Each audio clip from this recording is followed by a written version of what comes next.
Permettez-moi de vous poser une question qui aurait semblé inimaginable il y a quelques semaines, il y a quelques jours peut-être. Donald Trump envisage notamment l'occupation du Groenland et n'exclut pas la possibilité, ce sont ses mots, d'une occupation militaire pour dans son esprit, annexer le Groenland. Est-ce que dans cet esprit, la France se porterait à la défense du Danemark et son allié dans l'OTAN contre les Américains utilisant la force? C'est un scénario... La question formellement se pose. Tu oublies le Canada, cher Mathieu. Oui, c'est pas une annexion militaire dans ce cas-là. On vous posera la question du Canada, mais...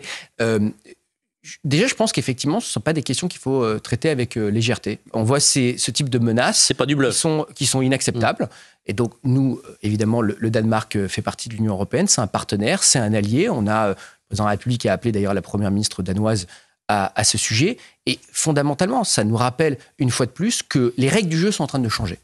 Le temps s'accélère. En réalité, est-ce que Donald Trump traite le Groenland, par exemple, comme la Russie traite l'Ukraine, mentalement? Ce qu'on voit, je pense, aux États-Unis en ce moment, c'est un mélange de la géopolitique du 19e siècle, c'est-à-dire des rapports de force débridés, une volonté de conquête, une forme d'agressivité. On sort du droit international, donc on revient sur une logique de la loi du plus fort avec les outils technologiques du 21e siècle. Donc nous, on ne peut pas rester coincés, nous, Européens, on ne peut pas rester coincés dans un logiciel du XXe siècle qui est complètement dépassé. Donc il faut qu'on comprenne, encore une fois, se doter de réalisme, être un peu plus machiavélique d'une certaine façon, mais sans perdre de vue nos valeurs, parce qu'on fait ça pour défendre nos valeurs, l'état de droit, la démocratie, la liberté, ce sont les valeurs de l'Union européenne, mais la seule façon, encore une fois, d'être capable de se défendre, c'est d'assumer, de collectivement défendre nos intérêts. Benjamin Haddad, mais les Danois ne sont pas complètement fermés à cette question, puisqu'ils ont dit qu'ils étaient prêts à ouvrir les discussions, en tout cas sur l'Arctique, c'est-à-dire la partie...